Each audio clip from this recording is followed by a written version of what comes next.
रही होगी, मैं विश्वास करता हूँ। एक ऐसा सब्जेक्ट जो मैं ये समझता हूँ कि जिसके बिना हमारी मसीहत की कोई शुरुआत ही नहीं है, हमारा कुछ वजूद ही नहीं है, हमारा कोई करैक्टर नहीं है। उसके बिना हम कुछ नहीं हैं, हम ज़ीरो भी नहीं है। हमारा, मैं कहूँगा कि कुछ है ही नहीं हम, क्योंकि ज़ीरो का भी एक वजूद होता है। और मुझे नहीं पता कि हमने बिना मसीहत के क्या वो पाठ सीखा, क्या हमने वो चीज़ सीखी, और मसीहत में आने के बाद भी क्या हम वो बात सीख पाए जो सबसे बड़ा इस ज़मीन में, अगर मैं कहूँगा कि मसीहत कायम हुई या मसीहत ज़िंदा हुई या मसीहत ज़िंदा रही या लोगों की ज़िंदगियों में मसीहत फैली या बढ़ी, उसकी एक ही वजह रही है। और वो वजह मैं आप लोगों को बताना चाहता हूँ कि जब हम छोटे थे, हम सबको अपना बचपन याद होगा। हम जब छोटे थे, बच्चे थे, हम बहुत सारी शरारतें करते थे, बहुत सारी कमियां हम में थी, बहुत सारी गलतियां थी। अपने घर पे शरारतें करते थे, गलतियां करते थे। तो वो जो बचपन की शरारतें थी, बचपन की जो गलतियां थी, हमारे माँ बाप हमें पीटते थे, मारते थे या डांटते थे या हमें कोई पनिशमेंट देते थे, सज़ा देते थे हमें, और लेकिन फिर भी वो अपना लेते थे, अपने गले लगा लेते थे। हमें अपना बचपन याद है कि हमारे पिता बहुत ही ज़्यादा डिसिप्लिन वाले, और अगर हम कोई भी टाइमिंग हमारी ऊपर नीचे होती थी, कई बार हमें रातों को घर से बाहर कर दिया जाता था। तो लेकिन मार भी पड़ती थी और हमें घर के भीतर जगह भी मिलती थी, लेकिन पिटाई के बाद या ताड़नाओं के बाद या माँ बाप के द्वारा हमें किसी भी तरह से हमें पनिशमेंट देने के थ्रू, माँ बाप जो है वो हमारी गलतियों पे ज़रूर पनिशमेंट देते थे, गलतियों करने पर, लेकिन वो बचपना था और बचपन की वो मिस्टेक्स थी, बचपन की वो गलतियाँ थी। लेकिन उसके बाद जब बचपना चला जाता है और जब हम बड़े होते हैं, तो बड़े होके भी हम कुछ गलतियाँ करते हैं, और जब बड़े होके हम गलतियाँ करते हैं तो फिर वो बचपन वाली गलतियाँ नहीं रहती हैं, वो बचपन वाली मिस्टेक्स नहीं रहती हैं। फिर वो मिस्टेक जो हैं वो बड़े वाली, एक जो सीनियर हो जाते हैं तो बड़ी वाली जो गलतियाँ होती हैं फिर वो बचपन वाली नहीं रहती हैं, फिर वो बड़ी गलतियाँ हो जाती हैं और वो बहुत ही सीरियस मानी जाती हैं। फिर वो जो गलतियाँ हैं, वो गलतियों को, जैसे बचपन पे हम छोटा बच्चा है तो हम छोटे बच्चे को कभी नहीं कहेंगे कि ये गुनहगार है, ये पापी है, ऐसा वर्ड हम बच्चे के साथ नहीं जोड़ सकते। लेकिन जब कोई बड़ा सयाना हो जाता है और वो कोई गलती करता है तो वो गलती सामान्य गलती नहीं होती है, वो साधारण मिस्टेक नहीं होती है, वो बड़ी गलती होती है। और जब वो बड़ी गलती होती है तो उसे गुनाह का दर्जा दिया जाता है, मतलब वो मामूली बात नहीं होती है और वो या पाप माना जाएगा या गुनाह माना जाएगा, कोई भारी गलती मानी जाएगी। बचपन में और बड़े होने तक हमारी गलतियों पर भी बढ़ोतरी हो जाती है। जैसे हम उम्र में बढ़ते हैं, अक्ल में बढ़ते हैं, अपने शरीर में बढ़ते हैं, ऐसे ही हम गलती और गुनाह में भी हम बढ़ जाते हैं। अब बचपन पे तो माँ बाप हमारी गलतियों को सुधारने के लिए हमारा कान पकड़ते थे, हमें पनिशमेंट देते थे, हमें पीटते थे, हमें मारते थे या फिर हमें अपना लेते थे। और कई बार तो बदन दुखता था, या कभी पहाड़ पर हमारे जो बिच्छू होता है, बिच्छू लगा दिया जाए तो 2-3 दिन तक वो उसकी झंझनाहट रहती है। और हमने बचपन पे वो सबने बिच्छू वो खाया होगा, अपने बचपन पे माँ बाप की वो मार खाई, बदन दुखता था, लेकिन जो भी था माँ बाप फिर से अपना लेते थे। लेकिन बड़े होकर जो गुनाह होता है, माँ बाप उसको माफ़ कर देते थे, लेकिन बड़े होने के बाद अब उस गुनाह की माफ़ी कौन दे? अब हम बड़े हो गए, अब गुनाह भी बड़े हो गए हमारे। तब जब गुनाह बड़े हो गए हैं तो अब उन बड़े गुनाहों की माफ़ी जो है वो हमें कहाँ से मिले? कौन हमें दे सकता है? अगर हम कहें कि कोई बड़ा ही इंसान हमें कोई गुनाहों की माफ़ी दे, तो मैं ये नहीं समझता हूँ कि कोई भी शख्स इस काबिल हो, ऐसा पाक हो, पवित्र हो, जो हमारे गुनाहों की माफ़ी हमें दे सके। हमें माफ़ नहीं कर सकता कोई शख्स, मतलब ये नहीं कह सकते हैं कि जाओ तुम्हारे गुनाह माफ़ हुए। बचपन पे तो माँ बाप कह देते थे कि हमारी गलतियाँ, और हम भूल भी जाते थे कि हाँ हमने ये गलती की थी। लेकिन बड़े हो कि वो गुनाह ऐसे हो जाते हैं कि उनके दाग थोड़े से मुश्किल होते हैं, मिटना मुश्किल होते हैं। लेकिन मैं इस बात को कहना चाहता हूँ, हम एक रेफरेंस देखेंगे, लूक हम देखते हैं 23। जब हम लूका अध्याय हम देखते हैं 23, हम देखते हैं उसका 34, लूक चैप्टर 23, और हम उसका देखते हैं लूक चैप्टर 23 वर्स हम देखते हैं 34। लूका अध्याय 23 वचन 34 हम देखते हैं। और देखिए कि ये सारी चीज़ों के बाद क्या हमारी जिंदगी में, इंसान की जिंदगी के लिए क्या बचता। लेकिन मैं ये समझता हूं कि मसीहत की स्थापना या उसकी नींव या उसकी फाउंडेशन अगर इस वर्ल्ड के भीतर पड़ी तो उसकी वजह क्या थी, वो इस रेफरेंस पे लिखा हुआ है। और क्या है वचन, क्या कहता है, तब यीशु ने कहा, हे पिता इन्हें क्षमा कर। देखिए, क्राइस्ट जो था इस वक्त कलवरी क्रूस पे था और वो क्रूसीफाई हुआ था। अभी तक तो लोगों को पता ही नहीं चल रहा था कि क्या हो रहा है, क्राइस्ट को किस बात की सजा दी जा रही है। बहुत सारा सब कुछ था, बाइबल को आप जानते हैं, मैं उस स्टोरी पे नहीं जाऊंगा। लेकिन उसे पकड़ के जब क्रूसीफाई कर दिया जाता और यीशु मसीह कलवरी क्रूस में दर्दों में होता है, उसके हाथ पैरों में कीलें और उसके सर पर कांटों का ताज और उसके बदन पे कोड़े, और नीचे जिन सिपाहियों ने उसे टाका था तो वो उसकी हंसी उड़ा रहे थे, और जो उसकी हंसी उड़ा रहे थे, तो इस वर्ल्ड का सबसे पावरफुल स्टेटमेंट क्राइस्ट के मुंह से निकला था और उसने दुनिया की जो डेस्टिनी थी उसे बदल के रख दिया। मैं ही कहता हूं कि एक ऐसा सेंटेंस था जिसने शैतान के सारे इरादों पर पानी फेर दिया और परमेश्वर का जो राज्य था, उसका जो किंगडम था, उसे स्थापित किया इस जमीन पर, इन आयतों ने, इन शब्दों ने जो मैं आप लोगों के सामने पढ़ता हूं। तब यीशु ने कहा, हे पिता इन्हें क्षमा कर, क्योंकि ये नहीं जानते कि क्या कर रहे हैं। और वाकई नहीं जानते थे कि ये किसके साथ क्या कर रहे हैं, ये कौन है ये शख्स, वो नहीं जानते थे। वो उसे आम लोगों की गिनती में ही गिन रहे थे।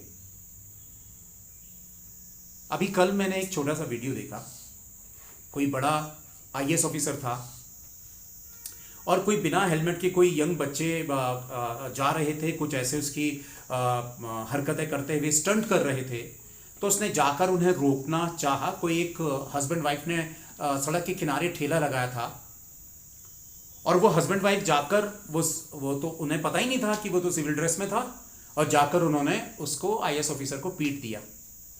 आईएएस ऑफिसर को पीटा, थोड़ी देर के बाद देखा कि पुलिस आ गई, उसके जितने भी वर्कर्स, पूरा डिपार्टमेंट उसके साथ आ खड़ा हुआ, आईएएस ऑफिसर की गाड़ी आ गई। तो बाद में उन्हें पता चला और वो उस आईएएस ऑफिसर्स के साथ जो था वो माफ़ी मांगने लगे। उन्हें पता ही नहीं कि सर हमसे गलती होगी, हमें नहीं पता कि आप कौन हैं, नहीं पता हमें, सड़क में चलने वालों में कौन क्या है हम नहीं जानते हैं। हम बहुत जल्दी ब्लेम करते हैं, उंगली उठाते हैं, बहुत सारी चीज़ें करते हैं। तो उन हस्बैंड वाइफ ने उसके साथ माफ़ी मांगी। मुझे नहीं पता कि, मैंने हल्का सा वो वीडियो देखा था, मुझे नहीं पता कि उसने माफ़ किया या नहीं किया या उन्हें पनिशमेंट दिया। लेकिन एक शख्स यहाँ पे उसी वक्त अपनी स्टेटमेंट दे रहा है कलवरी क्रूज से, अहे पिता, ये जो मुझे भला मार रहा था, जिसने मेरे मुंह पे थूका था, ये जो मुझे गाली दे रहा है, ये जो मेरी हंसी उड़ा रहा है, ये नहीं जानता है पिता कि ये क्या कर रहा है, इसे माफ कर दे मेरे प्रभु, मैं इसे माफ करता हूं। मैं नहीं समझता हूं कि ऐसे पावरफुल स्टेटमेंट हमने अपनी लाइफ में कभी सुने होंगे कि ऐसा किसी ने बोला, लेकिन ये शख्स है जो बोल रहा था। मैं ये समझता हूं कि अगर उन सिपाहियों के, उन सोल्जर्स के कानों में अगर ये बात पड़ी होगी तो क्या हुआ होगा, हे पिता इन्हें क्षमा कर। दुनिया का सबसे खूबसूरत हिस्सा बाइबल का हमें यहां से मिल गया, और इस एक वर्ड ने पूरी दुनिया पर मसीहत को कायम किया। और अगर आप और मैं अगर ये कहें कि मसीहत जिंदा है, क्या मिरेकल्स के साथ, क्या चमत्कारों से मसीहत जिंदा है, क्या मुर्दे के जिंदा हो जाने से मसीहत जिंदा है, क्या लंगड़े के चलने से मसीहत जिंदा है, क्या किसी की नौकरी लगने से, किसी के साथ बड़ा मिरेकल होने से दुनिया कायम है, मसीहत जिंदा है? आप जानते हैं, मैं जानता हूं, जिस मसीहत में माफी नहीं है, जिस मसीह के दिल में माफी नहीं है, क्षमा नहीं है, उसकी एंट्री ही नहीं हुई है मसीहत में। और ये एक ऐसा हिस्सा है, जब मैं, आप इमेजिन करिए, आप जाइए अपनी जिंदगी के हर एक उस हिस्से में, आपने कब, कहां पे, किसको किस पल पे माफ किया। मुझे याद है कि मैंने बहुत लंबे समय तक अपने मन पे कड़वाहट पाली थी कुछ अपने खानदान के लोगों के लिए,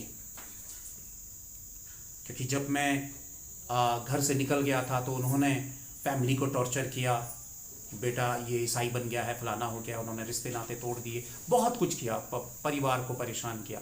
जब मुझे ये पता चला तो मेरे मन पे बहुत लंबे समय तक कड़वाहट रही और वो गई नहीं, लेकिन इस कड़वाहट ने मेरी ज़िंदगी पर ब्रेक लगा दिया था, मेरे स्पिरिचुअल लाइफ पर ब्रेक लगा दिया था। मेरा आत्मिक जीवन बढ़ नहीं रहा था और मैं इसी कड़वाहट पे जी रहा था।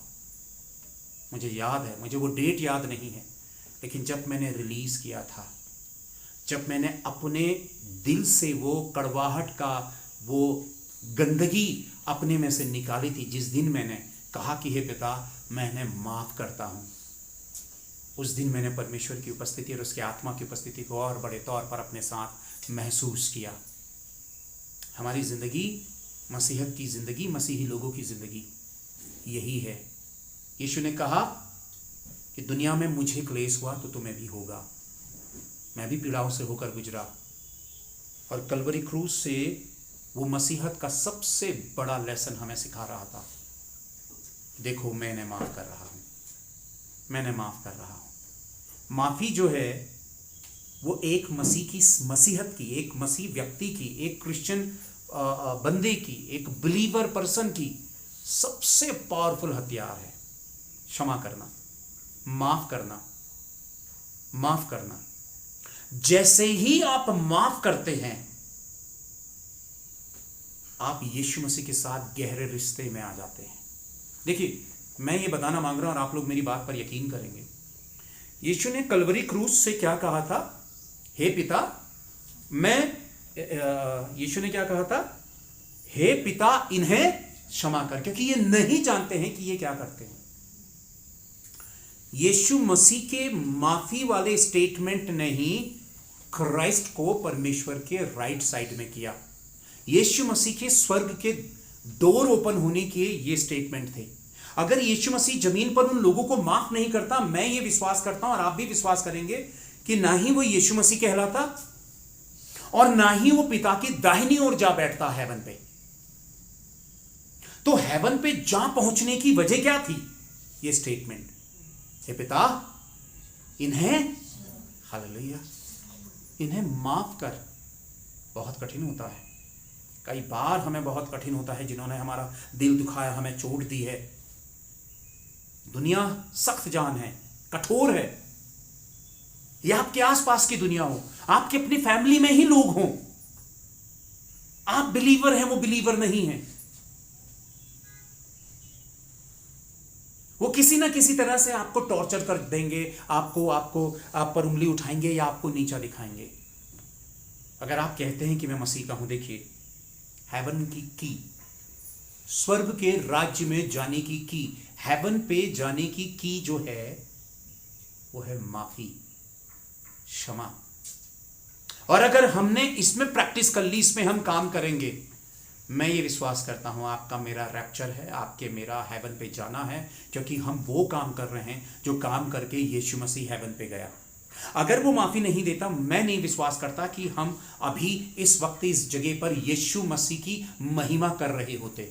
अगर उसकी जुबान से माफी शब्द नहीं निकला होता तो वो ना ही उद्धार करता यीशु कहलाता और ना ही पिता की दाहिनी ओर जा बैठता। ऐसे बहुत सारे लोग आए, उसकी गिनती भी उनमें होती और वो फना हो जाता, कोई और उसकी जगह में होता। शायद परमेश्वर का प्लान तो पूरा होता ही, पर यीशु की जगह में कोई और होता।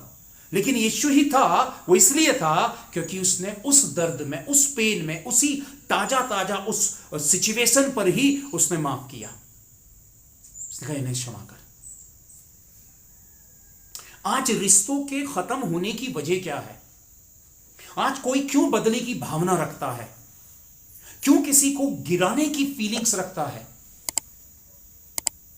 क्यों वो दूसरे का बुरा देखते हुए खुश होने की कोशिश करता है? क्योंकि उसका दिल यीशु मसीह के दिल का जैसा नहीं बना है।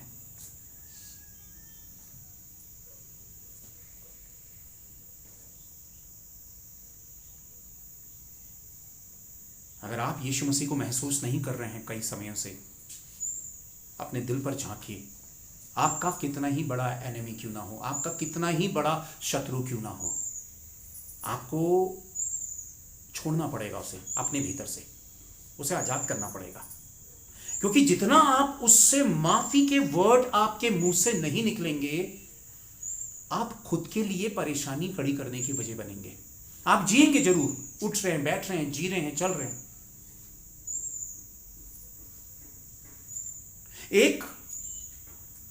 एक सेंटेंस और है बाइबल के भीतर। क्राइस्ट ने एक बात कही, क्षमा करो तो तुम्हें भी क्षमा किया जाएगा। यानी कि देखो, ये एक डील है परमेश्वर की ओर से। मैं डील वर्ड यूज कर रहा हूं, मुझे नहीं पता, और मतलब वन साइडेड नहीं है, ये दोनों साइड का है। क्षमा करो तो तुम्हें भी क्षमा मिलेगी। अब मैं यीशु से तो माफी मांगता हूं, पर मैं दूसरों को माफ नहीं करता। मेरी घड़ी की सुई अटक गई है वहीं पे। मेरी स्पिरिचुअलिटी, मेरी स्पिरिचुअल ग्रोथ जो है वो अटक गई है, रुक गई है। मैं नहीं बढ़ पा रहा हूं। क्यों? क्योंकि मैं माफ नहीं कर रहा हूं। मेरी माफी जो है मुझे वहां से माफी दिलाएगी। मेरा दूसरों को माफ करना मुझे यीशु से माफी दिलाएगा, मुझे यीशु से माफी दिलाएगा। हे पिता, इन्हें क्षमा कर, क्योंकि ये नहीं जानते हैं कि ये क्या कर रहे हैं। और आपको मुझे चोट देने वाले भी लोग हैं। आपका दिल यीशु की तरह बड़ा होना, हमारा दिल यीशु की तरह बड़ा होना बहुत जरूरी है मेरे प्रिय भाइयों बहनों, क्योंकि वो दिल बड़े की वजह से ही आप परमेश्वर की फैमिली के मेंबर बन पाएंगे, उसके राज्य के सदस्य बन पाएंगे। जरूर आप एक कलीसिया हैं, जरूर आप एक चर्च हैं, जरूर आप एक चर्च के मेंबर हैं, लेकिन प्रभु क्या कहता है कि जो हाथ गुनाह करता है उसे काट डाल, जो आंख गुनाह करती है, देखती है, उसे निकाल बाहर कर। यानी कि हमने सुधार करना है। और मसीहत की पहली सीढ़ी क्या है? क्षमा। आपका विरोधी कितना ही क्रूर क्यों ना हो, कितना ही ज्यादा बुरा क्यों ना हो, कितना ही भारी उसने आपका नुकसान किया हो, आपकी जिंदगी दूभर की हो, लेकिन यह बात एक एक विश्वासी को समझनी चाहिए कि मनुष्य मनुष्य है, परमेश्वर परमेश्वर है। अगर कोई मेरी जिंदगी दूभर कर सकता है तो एक है जो उस दूभर जिंदगी से मुझे निकालकर नई जिंदगी की सांसें मुझ में फूंक सकता है, और वो है यीशु। उस गर्त से, उस बुराई से, उस गड़बड़ी से वही शख्स है जो मुझे निकाल सकता है। दूसरा वचन हम देखते हैं मैथ्यू चैप्टर 6, मत्ती अध्याय 6 हम देखते हैं। और देखिए, सब जानते हैं कि मत्ती अध्याय 6 कितना खास और कितना इंपॉर्टेंट हिस्सा है। अपने दिलों को मेरे साथ आज ही के दिन तैयार करिए, और सचमुच वो जो रुकी हुई, अटकी हुई जो ब्लेसिंग्स हैं, जो आशीषें हैं, मैं ये समझता हूं कि वो आपकी मेरी जिंदगी में आएंगी। हमें वो करना होगा जो प्रभु हमसे करवाने के लिए कहना चाहता है। शर्त, मसीहत में जीने की शर्त। मेरे कह देने से मैं मसीहत में नहीं हूं, मेरे करने से मैं मसीहत में हूं। मेरे कह देने से, मैंने कहा कि मेरे कहने से मैं मसीह में नहीं हूं, मेरे करने से मैं मसीहत में हूं। और मैं क्या कर रहा हूं? मैथ्यू चैप्टर 6 मत्ती अध्याय 6 वचन 15 क्या कहता है? देखिए, और यदि तुम मनुष्यों के अपराध क्षमा ना करोगे तो तुम्हारा पिता भी तुम्हारे अपराध क्षमा ना करेगा। हम बाइबल को क्या कहते हैं? प्रभु का वचन। क्या कहते हैं हम बाइबल को? प्रभु का वचन। हम कहते हैं कि यीशु कहां है? किसी पोस्टर में, किसी तस्वीर में नहीं, वो अपने कलाम में है। क्राइस्ट अपने कलाम में है प्रिय भाइयों बहनों। और क्या कहता है वो? लूक चैप्टर 6 वर्स 15 अपनी बाइबल में देखिए और पढ़िए, चले पढ़ें। और यदि तुम मनुष्यों के अपराध क्षमा ना करोगे तो तुम्हारा पिता भी तुम्हारे अपराध क्षमा ना करेगा। सीधी सी बात। मैंने अपनी बाइबल में पढ़ा और आपने अपनी बाइबल में पढ़ा, यानी कि आपने अपने लिए पढ़ा, प्रभु आपसे बात कर रहा है, और मैंने पढ़ा तो प्रभु मुझसे बात कर रहा है। आप समझ रहे ना? अगर तुम क्षमा नहीं करोगे तो तुम्हें भी क्षमा नहीं मिलेगी।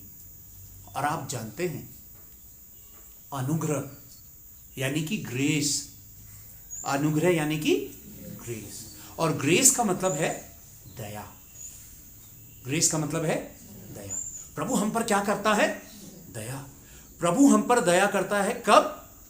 जब हम अपने आप को बेहतर नहीं कर पाते हैं, यानी कि हम काबिल नहीं होते हैं, तब वो अपनी काबिलियत से हमें ढांककर अपने राज्य में ले लेता है। आप मेरी बात समझ रहे हैं? वो अनुग्रह, लेकिन वो अनुग्रह कब काम करता है? जब क्षमा काम करती है ना? फॉरगिव, दूसरों को माफ करो, फॉरगिवनेस, ये सबसे बड़ा हिस्सा है। बात आपको सरल सी लगेगी, मामूली सी लगेगी, लेकिन इस मामूली की बात के भीतर क्या छिपा हुआ है? सबसे बड़ा पावर छिपा हुआ, सबसे बड़ी ताकत छिपी हुई है। यीशु ने इस जमीन पे माफ किया, उसके लिए हेवन के डोर्स खुल गए। क्योंकि आपकी माफी, और मैं सबसे ज्यादा प्राउड करता हूं और मैं सबसे ज्यादा खुश होता हूं इस बात के लिए कि मुझे यीशु मिला।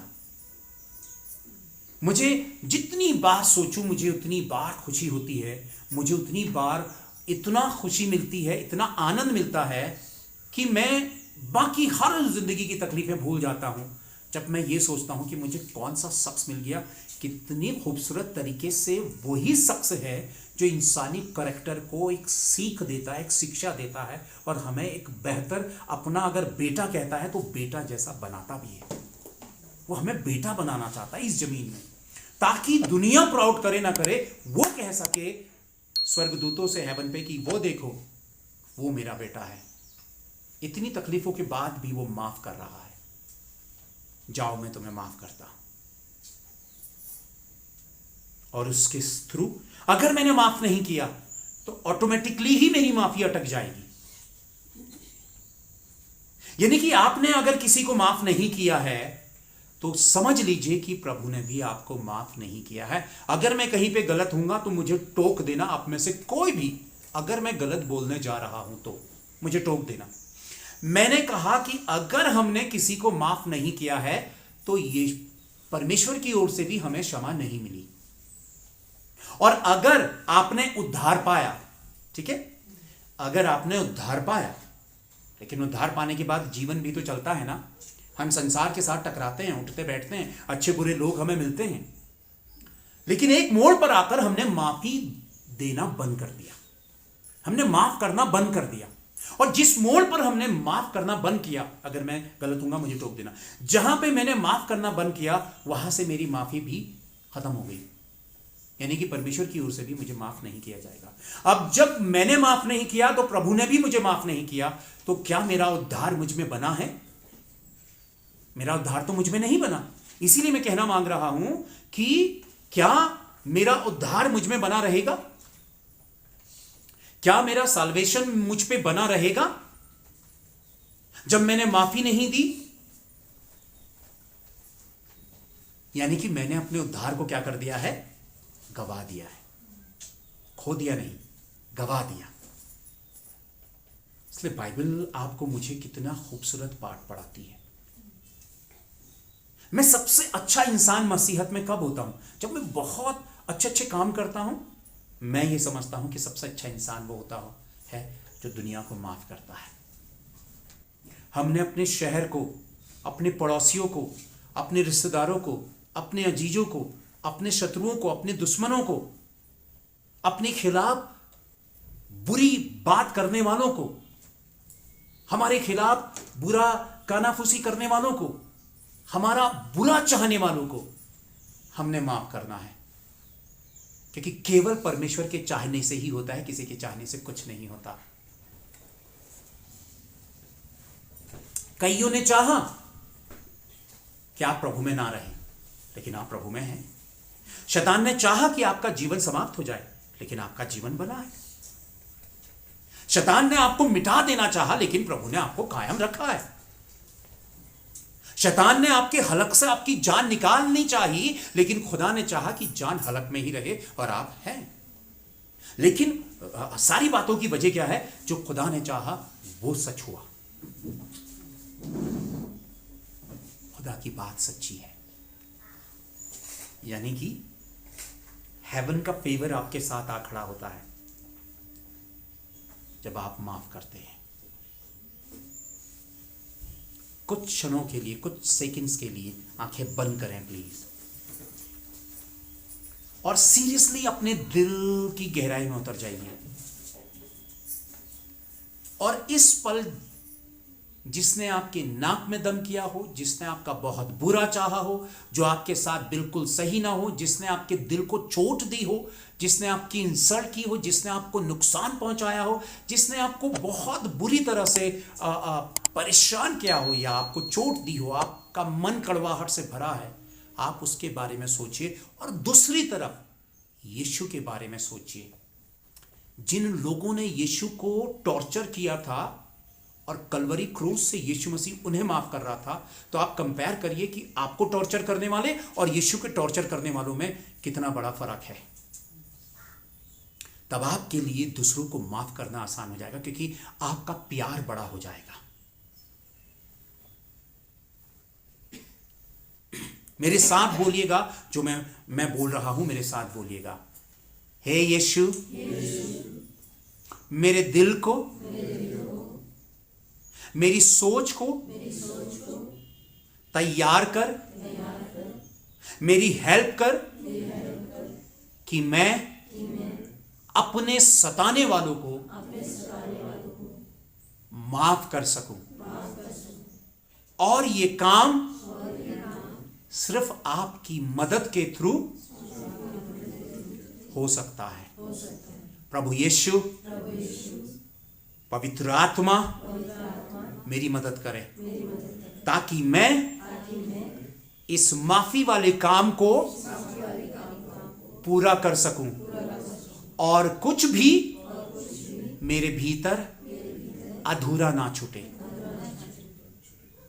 जब आपने ये प्रार्थना की, मुझे यकीन है कि इस वक्त प्रभु आपकी मदद कर रहा, हॉली स्पिरिट आपकी मदद कर रहा, क्योंकि आपने हॉली स्पिरिट से मदद मांगी है। उन सताने वालों को माफी के लिए पवित्र आत्मा आपका दिल तैयार कर देगा, आपका दिल तैयार कर देगा, और आप माफी के लिए अपने पिता के साथ राजी होने लगेंगे। मैं ये विश्वास करता हूं कि जब आप प्रभु से मदद मांग रहे हैं ना, कि प्रभु मुझे मदद कर, प्रभु आपकी पीठ में थपकी देकर कहेगा, मैं तुम्हारे साथ हूं, कोशिश करो, तुम कर पाओगे, तुम कर लोगे। मुझे पता है तुम माफी देने में, माफ करने में और माफी मांगने में, दोनों में कामयाब हो जाओगे, क्योंकि तुम मेरे बेटे हो, क्योंकि तुम मेरी बेटी हो, और तुम जीत जाओगी। मैं तुम्हें खोना नहीं चाहता हूं और तुम्हें अपने से अलग नहीं चाहता। वचन क्या कहता है? और यदि तुम मनुष्यों के अपराध क्षमा करोगे तो तुम्हारा पिता भी तुम्हारे अपराध क्षमा करेगा। सीधी सी बात है, माफी दो, माफी लो, वरना आपकी मसीहत किसी बहुत ही बुरे गड़बड़ी के धोखे में चल रही है, अगर ये नहीं हो रहा है। नेक्स्ट हम देखते हैं, इसी का हम देखते हैं मैथ्यू 6 का, मत्ती 6 का वचन 10। वचन 10 क्या कहता है? तेरा राज्य आए, तेरी इच्छा जैसे स्वर्ग में पूरी होती है वैसे ही पृथ्वी पर भी हो। लेकिन सबसे पहले वो क्या कहता है कि तेरा राज्य आए। मैथ्यू चैप्टर 6 वर्स 10, मत्ती अध्याय 6 वचन 10। जहां पे फुल स्टॉप लगा है वहीं पे तक पढ़िएगा। चलिए 10 का हम पढ़ें। तेरा राज्य आए, फिर से पढ़ें, तेरा राज्य आए, फिर से पढ़ें, तेरा राज्य आए। मेरी बात समझ रहे? किसका राज्य आए? यीशु मसीह का। कहां आए? कहां आए? यीशु मसीह का राज्य कहां आए प्रिय भाई बहनों? हमारे बीच में। हमारे बीच में कौन राज करे? यीशु मसीह। तो हम क्या कहते हैं? तेरा राज्य आए। और यीशु मसीह के राज्य की स्थापना, जो मैंने आप लोगों को बताया, बिना माफी के नहीं होती। एक चर्च अगर रेगुलर माफ करने वाला चर्च है, तो क्राइस्ट का किंगडम जो है, क्राइस्ट का जो राज्य है, उनके बीच में मौजूद है।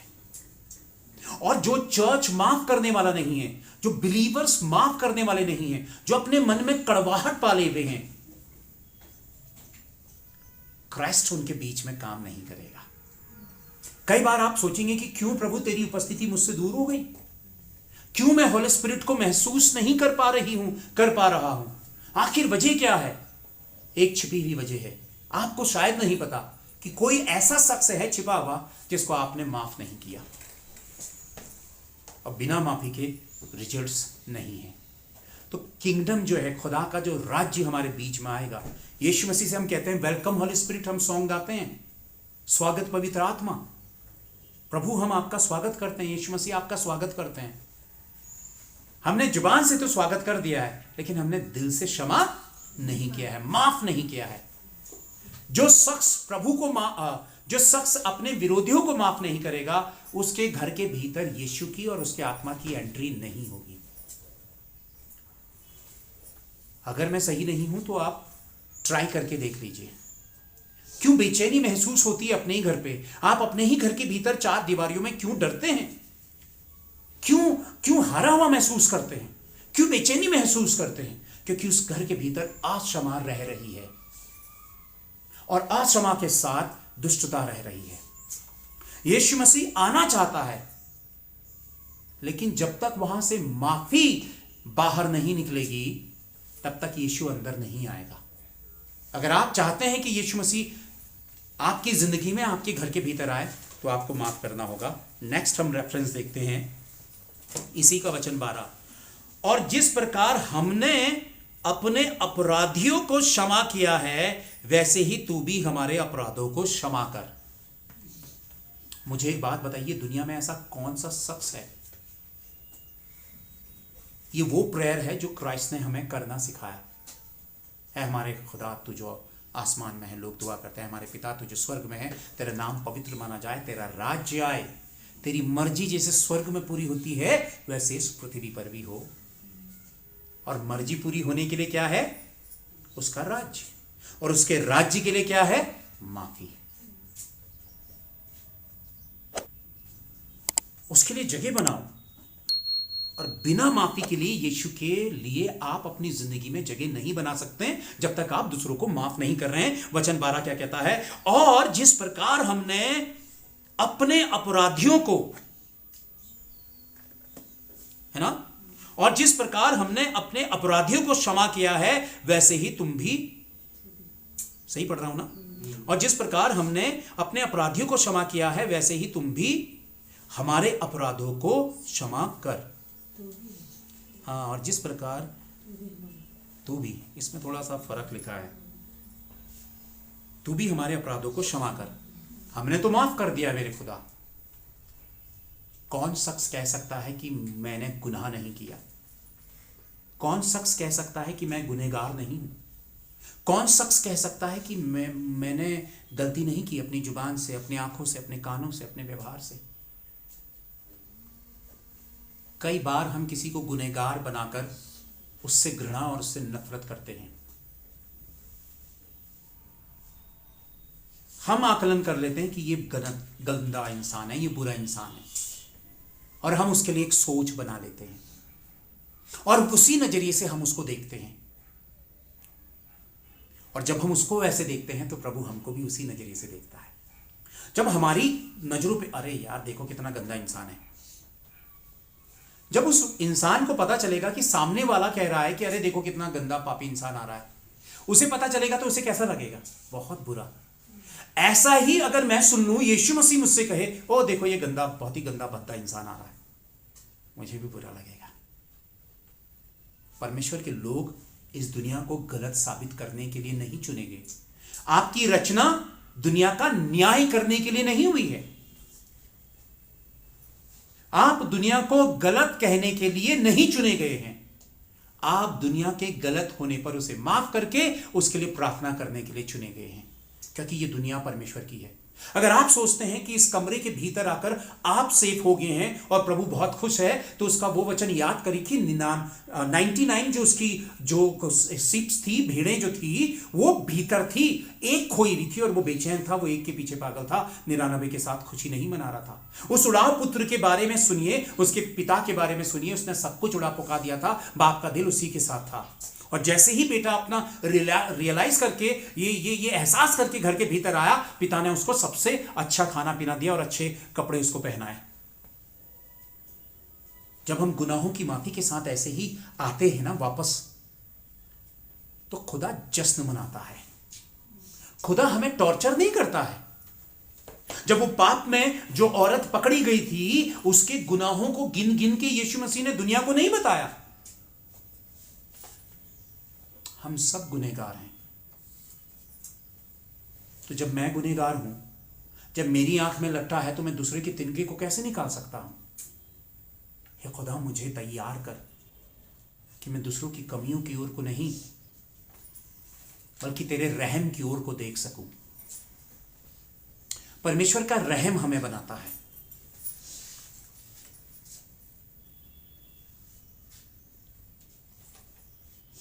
अगर यीशु मसीह मेरे गुनाहों को गिनता, मैं आप लोगों को बताना मांग रहा हूं,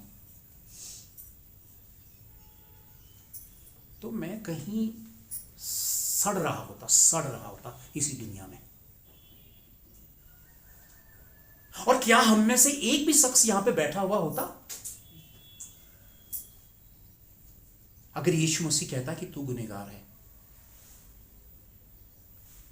चर्च एक हॉस्पिटल है, मेरा ये मानना, मेरा ये सोचना है। चर्च एक स्पिरिचुअल हॉस्पिटल है, जहां पे बीमार लोग आते हैं, चाहे वो स्वभाव के हो, चाहे वो बॉडी की बीमारी हो, चाहे वो कैरेक्टर की तकलीफें हों। बुरे इंसान को चर्च के भीतर आने से हम मना ना करें, क्योंकि चर्च उसका इलाज करने की ताकत रखता है। हालेलुया। चर्च ही वो जगह है जहां उसकी जिंदगी बदलेगी, जहां उसके गुनाह मिटेंगे, जहां उसके दाग मिटेंगे। मैं बेनी हिन का एक इंटरव्यू सुन रहा था।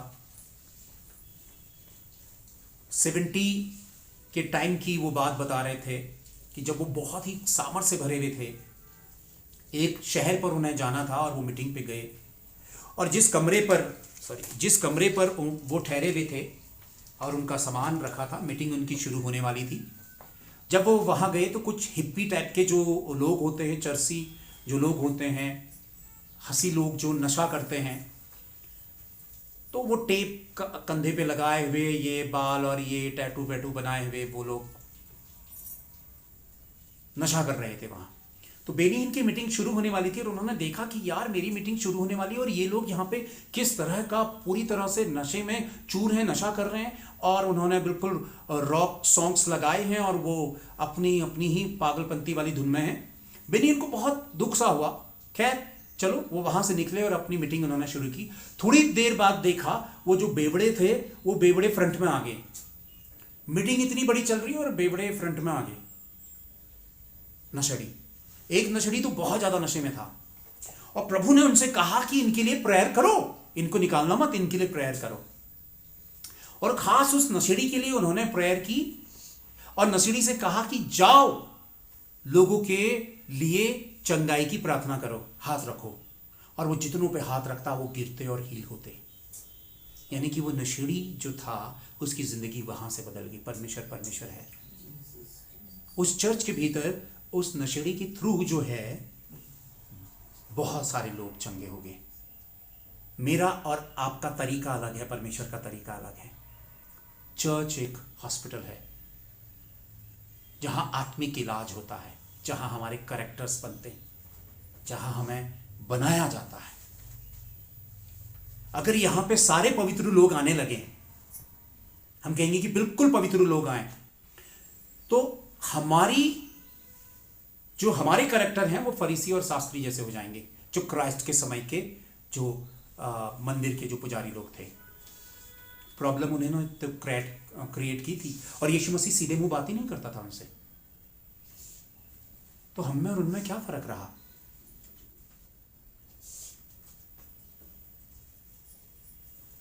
मैंने जैसे एक बात बताई थी, एक भाई मुझसे बार बार कह रहा था कि मेरी बहन की शादी ऐसी इलाके में कर दी है जहाँ पे गलत लोग रहते हैं, गंदे लोग रहते हैं, और मेरी बहन ने भी ना नहीं किया, और ये और वो इलाका मुंबई का बहुत गंदा इलाका है। ये तमाम बातें वो कहने लगा। मैंने कहा आप बिलीवर हो? उसने 2-3 बार मुझसे बात की। मैंने कहा अगर आप बिलीवर हो तो आप उस शहर के लिए प्रार्थना करो, उस जगह के लिए प्रार्थना करो और अपनी बहन के लिए विश्वास करो कि उस शहर को जाकर वो बदल दे। मैं शहर के लिए सोचता था कि मैं कहाँ आ गया हूँ, मुझे निकलना है, यहाँ से निकलना है, मेरा दम घुटता है। मैंने सालों साल इस शहर के लिए ऐसा ही बोला, ये शहर बुरा हो गया है, मुझे निकलना है, शहर में मुझे घुटन होती, मुझे चला नहीं जाता, तमाम चीज़ें। प्रभु ने मुझसे कहा कि मैंने तुम्हें राजा बनाने के लिए, ऐशो आराम के लिए, बेहतर जगह के लिए नहीं चुना है। तुम्हें चुना है इसलिए ताकि जो जगह सही नहीं है तुम्हारी प्रार्थनाओं के द्वारा वो जगह सही हो। तुम्हें जानबूझ के मैंने ऐसी जगहों में चुनकर रखा है। अगर हर एक धर्मी अपने शहरों से निकल जाए तो वो शहर तो पाप का बुरा गंदा अड्डा बन जाएंगे। क्या आप जानते हैं कि आपकी प्रार्थना आपके शहर को अभी तक बनाए हुए है, लेकिन हमें बिलीव नहीं है, हम विश्वास नहीं कर पाते हैं। आपकी प्रार्थनाओं से आपके इलाकों में गुनाह और अपराध की मात्राएं उस कदर नहीं बढ़ रही हैं जिस कदर होनी चाहिए थी। अगर आप अपने शहर पर इल्जाम लगाने लग जाएंगे तो आप कर्ज दे रहे हैं उसे। अपने ही शहर को, अपने इलाकों को, अपने गांव को आप श्राप दे रहे हैं। ओ ये तो बहुत ही गंदा है, बहुत ही गंदा है, बहुत ही गंदा है। मेरे मुंह से श्राप निकल रहा है, श्रापित हो जाएगी वो जगह। मुझे प्रभु ने श्राप देने के लिए नहीं बल्कि आशीष देने के लिए चुना है।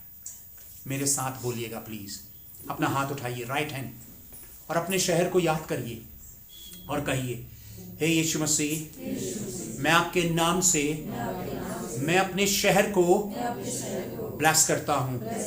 मैं अपने शहर को यीशु आपके नाम से आशीष देता हूं। जितनी बुराई है, जितने पाप हैं, जितनी गड़बड़ी है, यीशु आपके नाम से मैं घोषणा करता हूं कि वो सब कुछ खत्म हो और मेरा शहर आपकी महिमा का शहर बन जाए।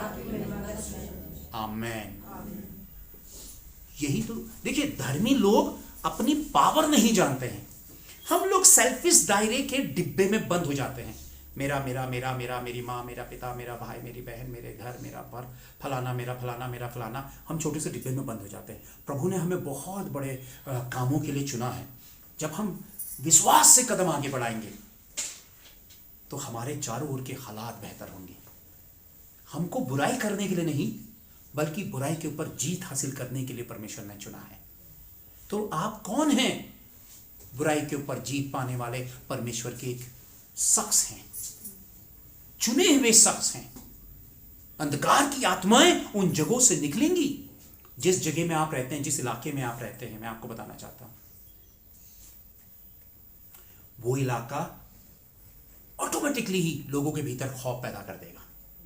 मैं बताना मांग रहा हूं, जिस इलाके में आप रहते हैं लोगों के भीतर खौफ आ जाएगा। खौफ यानी कि डर आ जाएगा ऑटोमेटिकली, क्योंकि वो एरिया परमेश्वर के लोगों की एरिया है। वहां परमेश्वर का राज्य है, मामूली बात नहीं है। ये विश्वास करिए। आप किसी भी घर से निकल कर आ रहे हैं, कोई से भी घर पे हैं, आपका घर जो है वो महिमा का घर है। आपकी एरिया जो है महिमा की एरिया है। अपना शहर, अपना इलाका ये सोचकर छोड़कर मत भागिए कि अब यहाँ का माहौल सही नहीं है। अगर आप सही विश्वासी हैं तो इस इलाके में उस माहौल को सही करने की प्रार्थना करके जीत हासिल करिए, ना कि उस शहर से भागिए। बुराई वहां से भागे, आप और मैं ना भागे। यही धर्मियों का विश्वास हो और यही धर्मियों के सबसे बड़े हथियार हो। यही तो हमारे हथियार हैं।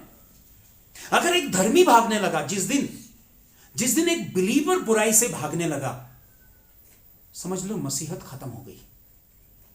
क्योंकि यीशु मसीह सबसे बुरे दौर पर इस दुनिया में आया था और इस दुनिया को कर्ज देने नहीं आया था। उसे पहले से ही पता था, उसने अपना माइंड प्रिपेयर किया था और अपने पकड़ाए जाने से पहले भी वो अपने आप को प्रिपेयर कर रहा था। मुझे पता है कि इसके बाद मैं टॉर्चर किया जाऊंगा, गालियां दी जाएगी, मुंह पे थप्पड़ मारा जाएगा, मुझे नीचा दिखाया जाएगा, और मैं खुद को प्रिपेयर करता हूं इन चीजों के लिए। और उसने खुद को प्रिपेयर किया। आपके मेरे बदले यीशु ने सब कुछ सह लिया। दुनिया उतनी बुरी नहीं है जितनी बुरी हमको दिखाई जाती है, बताई जाती है। अगर दुनिया बुराई का अड्डा है तो मसीहत दया और प्रेम का सागर है। सागर और गड्ढों में कितना बड़ा फर्क है, आप बताइए।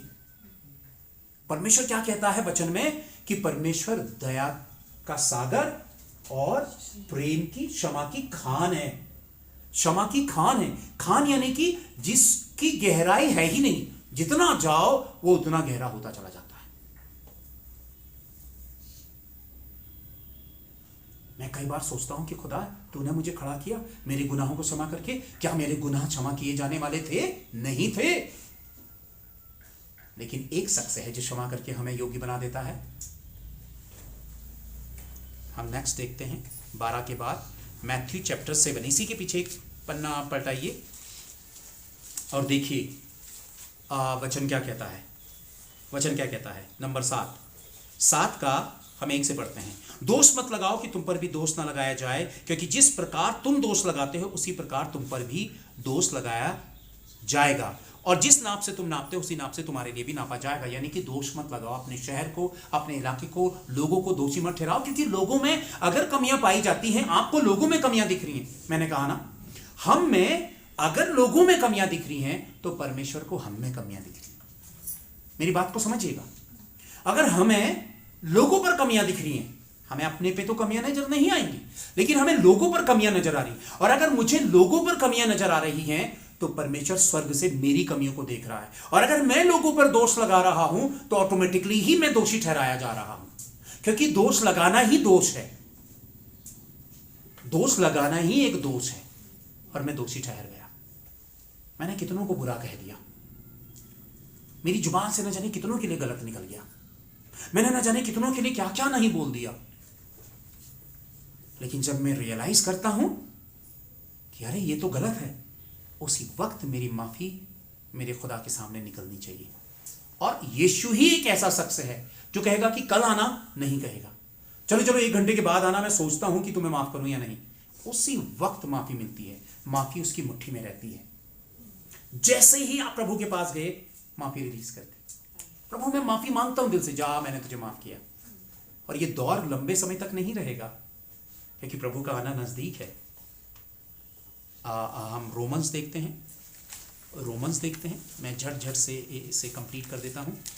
रोमन्स चैप्टर 2, रोमियो अध्याय 2 और 2 का हम 1 और 2 देखते हैं। हे दोष लगाने वाले, तू कोई क्यों ना हो, तू निरुत्तर है, मतलब तेरे पास कोई आंसर नहीं है, क्योंकि जिस बात में, रोमन्स चैप्टर 2 वर्स 1 से हम देखते हैं। रोमियो अध्याय 2 उसका 1 से, हम 2 का 1 से। हे दोष लगाने वाले, तू कोई क्यों ना हो, तू निरुत्तर है, क्योंकि जिस नाप से तू दूसरों पर क्योंकि जिस बात में तू दूसरों पर दोष लगाता है उसी बात में अपने आप को भी दोषी ठहराता है। मैंने कहा ना कि मैं, देखिए, कड़वाहट, बुराई, नफरत पाल के मैं घुटूंगा, मैं परेशान होऊंगा। और साइंटिफिकली भी ये बात प्रूफ हुई है कि जितना ज्यादा समय आप नेगेटिव रहेंगे, दूसरों के लिए बुराई और कड़वाहट भीतर पालेंगे, तो आपके भीतर धीरे धीरे नेगेटिविटी शुरू होते होते आपके भीतर अल्सर, आपकी आंतों में तकलीफ, आपके लीवर में तकलीफ, आपकी फेफड़ों में तकलीफ, आपकी किडनी में तकलीफ, आपको बीमारियां होने शुरू हो जाएंगी। क्योंकि गंदगी भीतर रखेंगे तो वो रिप्लाई भी गंदगी का ही देगा, और गंदगी कभी हमें बेहतर नहीं रख सकती है। तो कहने का मतलब यह है कि क्योंकि जिस बात में तू दूसरों पर दोष लगाता है उसी पर तू भी दोषी है। एक ऐसा दबाव, एक ऐसी घुटन, एक ऐसी बेचैनी, एक ऐसा अजीब सा गुस्सा मेरे भीतर भरा है। क्यों मैं गुस्से से भरा हुआ हूं? क्यों मुझे हर चीज में पता नहीं बात बात पे क्यों गुस्सा आ जाता है? क्यों कड़वाहट मेरे भीतर भरी है? क्यों मैं बेचैनी फील करता हूं? मैं क्यों इरिटेट हो जाता हूं? कुछ तो गड़बड़ चल रहा है मेरे भीतर, कुछ तो ऐसा है जो सही नहीं चल रहा है, और मुझे उसको सही करना है। क्योंकि मेरी जिंदगी बहुत खूबसूरत है, मैं इसे कड़वाहट में, मैं इसे नफरत में और मैं इसे गुस्से में खत्म कर दूं। पहले मैं बहुत गुस्सा किया करता था बच्चों पर, अब ये बच्चे बड़े हो गए हैं। मेरी रातों की नींद उड़ती थी, मैं रातों को सो नहीं पाता था, मेरे हार्ट में पेन होता था, तमाम चीजें मैंने छोड़ दिया। प्रभु के साथ आनंद लेना मैंने सीखना है। जिंदगी बहुत छोटी है और बहुत खूबसूरत है। जो कुछ आपके पास है उसका आनंद लीजिए, क्योंकि कुड़कुड़ाते हुए अगर उम्र बीत गई तो आखिरी सांस के बाद कुछ नहीं मिलने का जिंदगी वापस नहीं लौटेगी। दोष, बुराई, नफरत, कड़वाहट, बेचैनी, घुटन। दुनिया में कुछ भी अच्छा नहीं है कि हमें अच्छा मिल जाए, लेकिन एक शख्स अगर हमें अच्छा दे रहा, हम उसे भी इग्नोर कर देंगे तो जिंदगी कैसी हो जाएगी बताइए। एक शख्स ने मुझे कुछ दिन पहले कॉल किया और वो कहने लगा कि मैं तो नहीं जानता क्रिश्चियनिटी को, मैं इसका भक्त हूँ फलाना। वो कोई हिंदू था, हिंदू भाई था जो भी हमारा। तो वो कहने लगा कि जीसस कैसा है, क्या है और कैसे प्रार्थना। मैंने कहा आप कमरे में जाना, सिर्फ प्रार्थना करना, प्रभु आपकी मदद करेगा। हम यही विश्वास के साथ कह सकते हैं। उसने जो भी किया होगा, लेकिन बाद में उसने मुझे वो मैसेज करके कह रहा था कि ये सब झूठ है, ये फलाना है और ये तमाम चीज़ें हैं, कोई आंसर नहीं मिल रहा है, मैं तो मर जाऊंगा, मैं सुसाइड कर लूंगा, मैं ये कर दूंगा। मैंने उसके मैसेजेस डिलीट किए और मैंने उसको कोई रिप्लाई नहीं दिया। आप देख रहे हैं संसार को कितनी जल्दबाजी है। हमें मिनटों में उत्तर चाहिए, पर हम मिनटों में सुधरना नहीं चाहते हैं। क्या हम मिनटों में सुधर सकते हैं? नहीं सुधरते हैं, लेकिन रिजल्ट्स मिनटों में चाहते हैं। हमें उसी वक्त रिजल्ट चाहिए, पर उसी वक्त हम बदलना नहीं चाहते हैं, उसी वक्त हम माफ करना नहीं चाहते हैं, उसी वक्त हम सुनना और सीखना नहीं चाहते हैं, पर रिजल्ट उसी वक्त चाहते हैं। ये तो बात सही नहीं है, लोगों को नहीं पता है। तो मैं आप लोगों से यही बात कहना मांग रहा हूं कि इन बातों को समझिए कि इन बातों में मैथ्यू चैप्टर 18,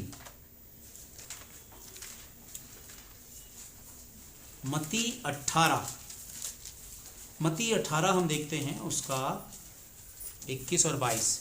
तब पतरस ने पास आकर उससे कहा, हे प्रभु, यदि मेरा भाई अपराध करता रहे तो मैं कितनी बार उसे माफ करूं? अगर मेरा भाई गलती पे गलती, गुनाह पे गुनाह कर रहा है तो मैं उसे कितनी बार माफ करूं? उसने कहा 7 के 70 गुना बार माफ कर। क्या कहा उसने? क्या 7 बार तक? उसने कहा क्या 7 बार तक? क्वेश्चन पूछा। आंसर क्या हुआ? यीशु ने उससे कहा, मैं तुझसे यह नहीं कहता कि 7 बार तक, वरन 7 बार के 70 गुने तक। अब 70 गुने को हम काउंट नहीं कर सकते हैं, लेकिन फिर भी वो ये बता रहा था कि यार तेरी माफी कभी खत्म ना हो, क्योंकि तेरी माफी से तुझे फायदा है। अगला इंसान अपनी गलती पे गलती करता चला जा रहा है, लेकिन तू उसको माफ कर 7 के 70 गुना बार। लेकिन किसको कहा? भाई को कहा। भाई यानी कि हमारे अपने मसीह भाई या अपनी फैमिली के लोग। जब तक वो बदल सकता है उसकी जिंदगी में काम कर, जब तक वो ठीक हो सकता है उसकी जिंदगी में काम कर। कई बार हम अपनी फैमिली मेंबर्स को सह नहीं पाते। अगर परिवार में कोई शख्स बुरा है तो, बुरा मीन्स या वो गलत लाइफ को जी रहा है, सही नहीं है। फैमिली का कोई भी शख्स, चाहे वो बेटा हो, वो भाई हो, वो पिता हो, कोई भी हो, और उससे हर वक्त मन खराब रहता है। मेरी बात समझ रहे हैं आप?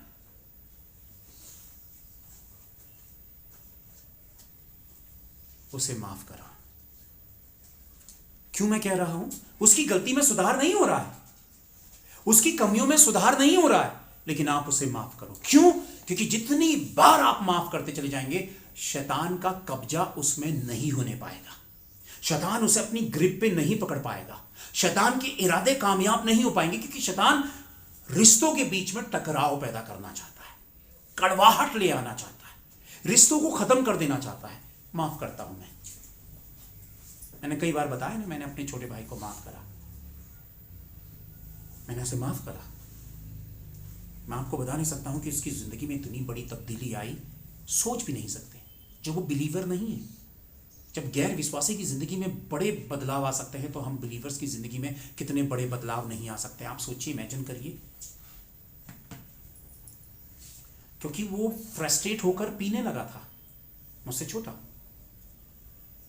फ्रस्ट्रेशन में था वो,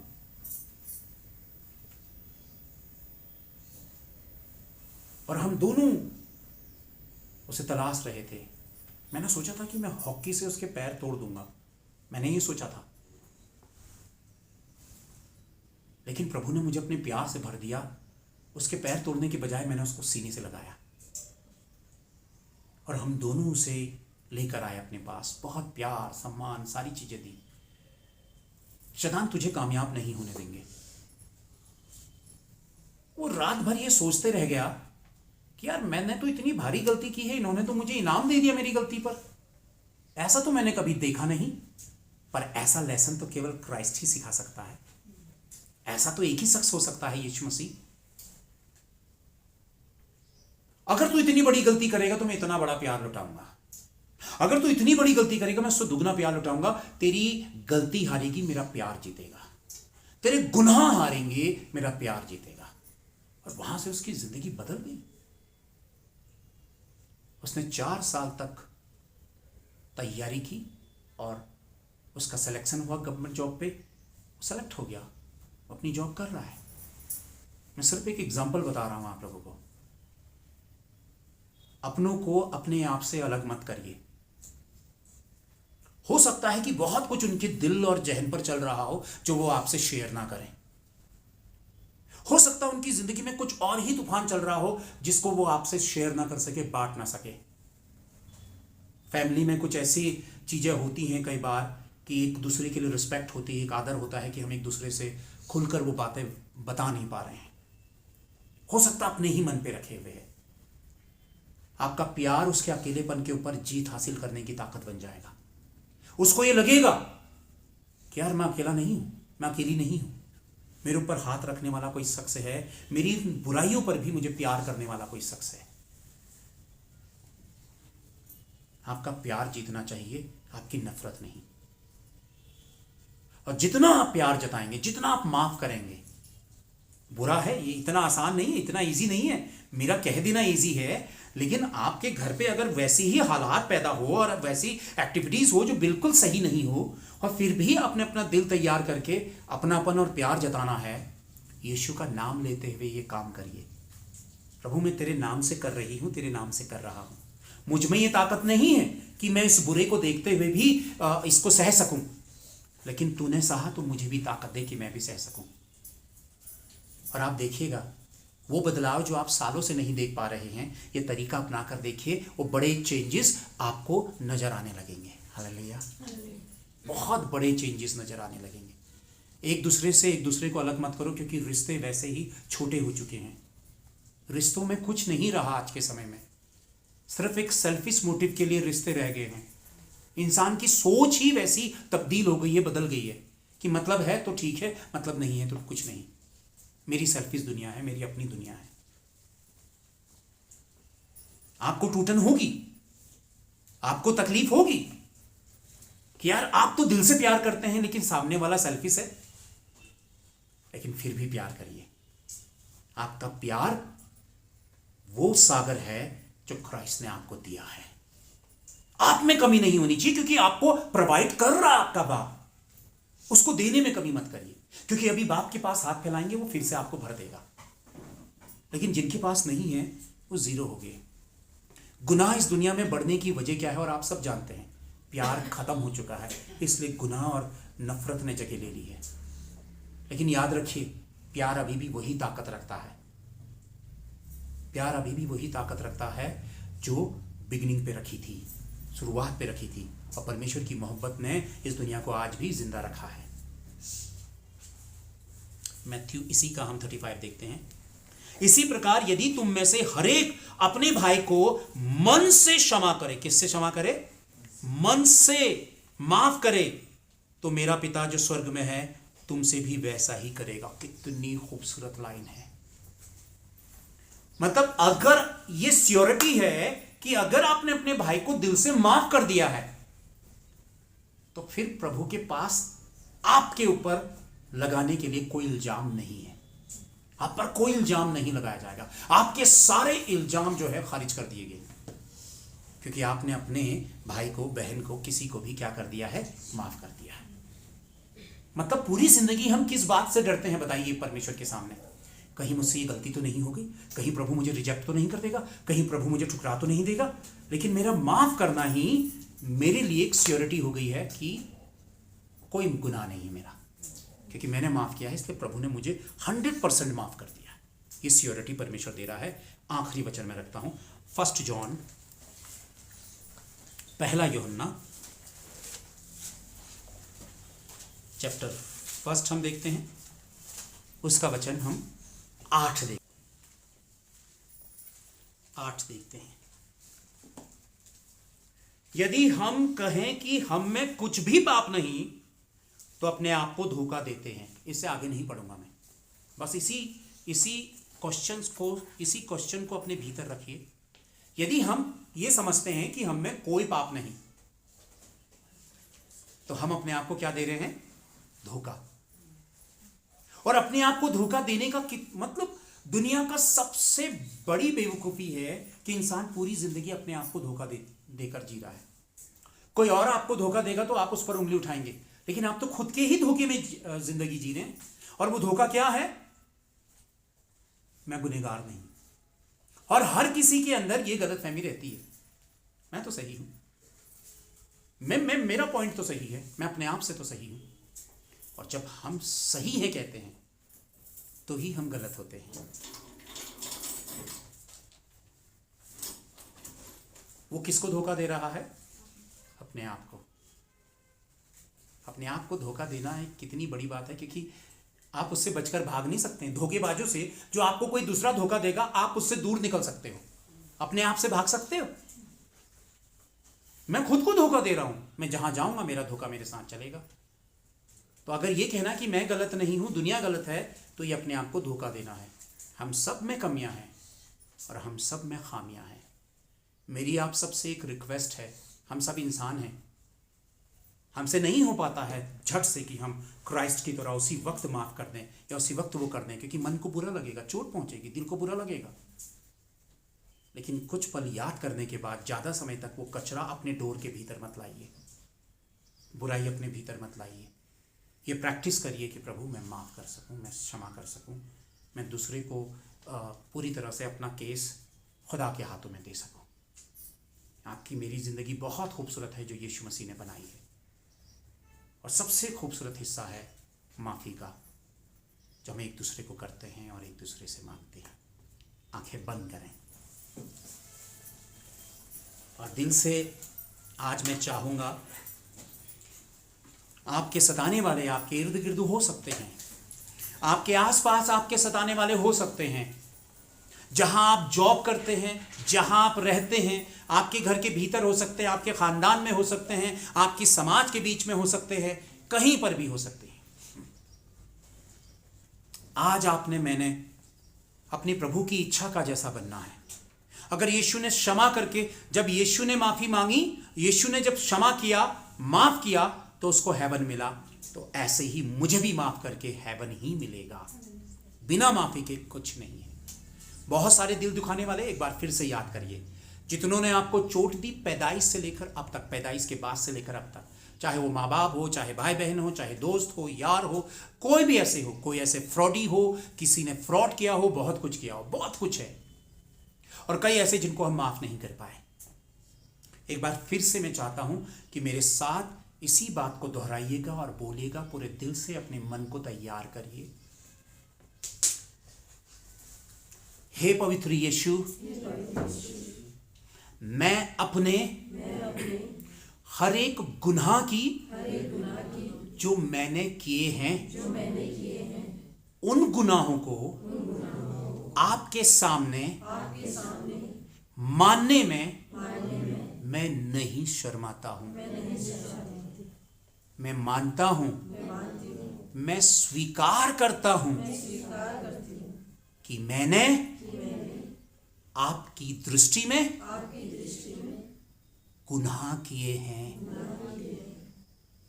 हे यीशु, ऐसे ही बहुतों ने मेरे दिल को दुखाया है, मुझे चोटें दी हैं, मेरे साथ बुरा किया है, बुरे से बुरा किया है, मेरे दिल को गहरी चोटें लगी हैं। लेकिन हे यीशु, आज जो मैंने जाना वो हमेशा मेरे साथ रहे। मैं आज अभी इसी वक्त अपने हर एक गुनहगारों को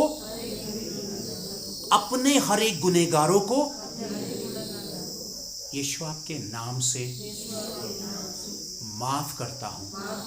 मैं दिल से उन्हें याद करके माफ करता हूं। हे यीशु, मैंने अपने गुनाहों को भी आपके सामने माना, उन गुनाहों की भी मैं आपसे माफ़ी मांगता हूँ। प्रभु यीशु, मुझे माफ़ करो, मुझे क्षमा करो और मुझे नया कर दो। अपने लहू से धोकर नया कर दो। धन्यवाद यीशु। मैं विश्वास करता हूँ कि इस प्रार्थना के साथ ही आपने मुझे माफ कर दिया। Thank you Jesus. यीशु आपके नाम से